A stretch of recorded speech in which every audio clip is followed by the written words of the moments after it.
주님의 은혜와 평강이 함께 하시기 바랍니다. 오늘은 잠언서 마지막 묵상하는 날입니다. 잠언 31장 10절부터 31절이고요. 제목은 지혜에 대한 찬양입니다. 이 시는 현숙한 여인에 대한 찬가입니다. 모두 22행으로 되어 있고 히브리어 알파벳 자음의 순서로 각 절이 시작되고 있습니다. 10절에 보면 누가 현숙한 여인을 찾아 얻겠는가 라는 말로 시작합니다. 이 말은 현숙한 여인을 찾기가 어렵다는 말입니다.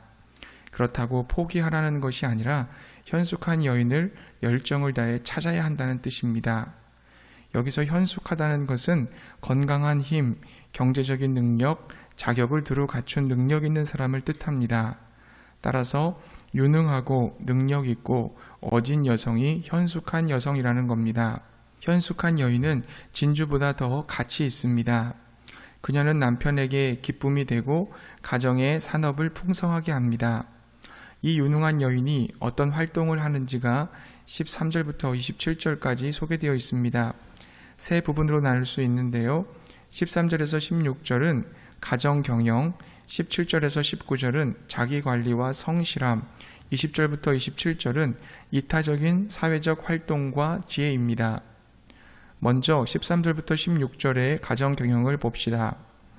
이 여성은 양털과 삼을 구해 손으로 부지런히 기쁘게 일합니다. 그녀는 상인들의 배처럼 먼 곳에서 양식을 가져옵니다. 먼 거리 무역을 한 것입니다. 어둡지만 일찍 일어나서 가족들을 위해 음식을 주고 여종들에게 일을 맡기며 집안일을 챙깁니다. 그녀는 손의 열매, 곧 소득으로 포도원을 일굽니다. 그녀는 상류층에 속했지만 손의 노동을 멈추지 않습니다. 17절부터 19절에는 여인의 자기관리와 성실함이 기록되어 있습니다. 그녀는 허리를 졸라매고 자기 팔에 힘을 강하게 합니다. 활기찬 노동을 준비하며 결연한 의지를 다지고 있는 것입니다.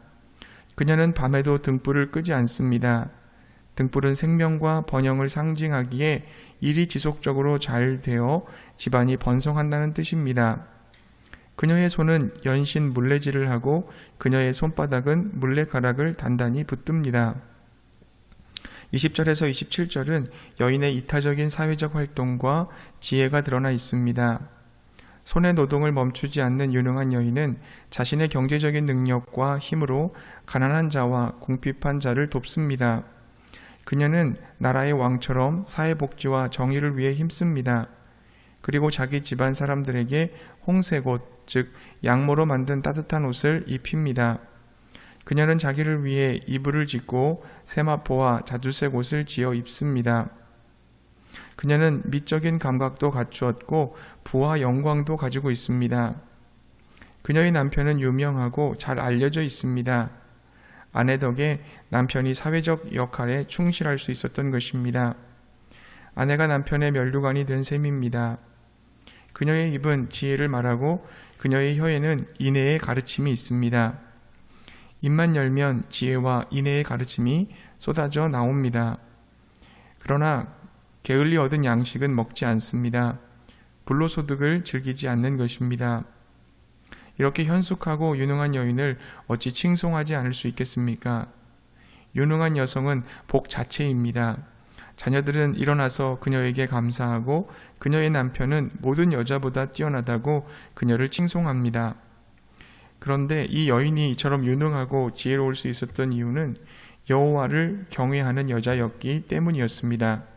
30절은 이렇게 기록하고 있습니다. 고운 것도 거짓되고 아름다운 것도 헛되나 오직 여호와를 경외하는 여자는 칭찬을 받을 것이라. 그녀의 모든 수고와 열매가 그녀에게 돌아가게 될 것이고 사회적으로 존경을 받게 될 것입니다. 현숙하고 유능하고 지혜로운 여인은 꼭 여성만을 의미하지 않습니다. 여성도 되고 남성도 됩니다. 단지 지혜로 사는 사람을 의미하는 것입니다. 또 남편과 아내의 관계를 하나님과 성도의 관계로 본다면 하나님께서 요구하시는 성도의 모습이 현숙한 여인의 모습이기도 한 것입니다. 그러므로 우리가 어떤 성도가 되어야 하겠습니까? 하나님께 신임을 얻는 성도가 되어야 합니다. 하나님의 칭찬을 듣는 성도가 되어야 합니다. 하나님이 맡기신 일을 기쁨으로 충성하는 성도가 되어야 합니다.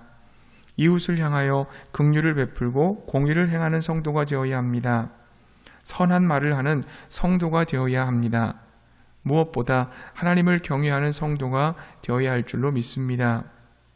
여호와 하나님을 경외하는 사람, 그가 지혜로운 사람이며 예수 그리스도 안에서 새롭게 창조된 성도의 모습임을 믿으시기 바랍니다. 교회 안에서 예배드리는 것만 하나님을 경외하는 것은 아닙니다. 일상의 삶의 자리에서 최선을 다하는 것 역시도 하나님을 경외하는 것입니다. 인간은 하나님이 창조하신 것을 창조적으로 변화시키며 나의 삶을 누리며 누군가를 복되게 하며 살아가는 존재입니다.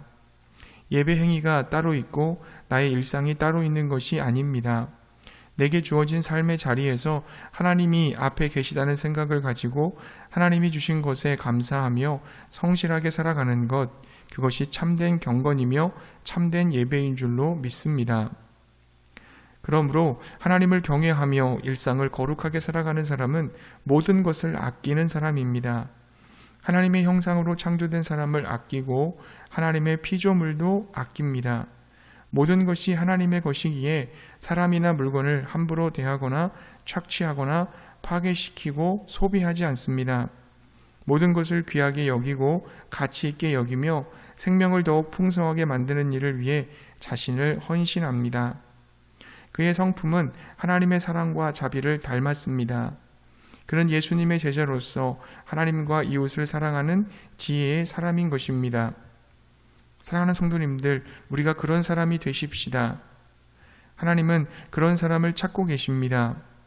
우리가 있는 곳은 어디에서나 생명의 기운이 약동하고 밝고 환하고 긍정적인 에너지가 넘칠 수 있게 만드십시다.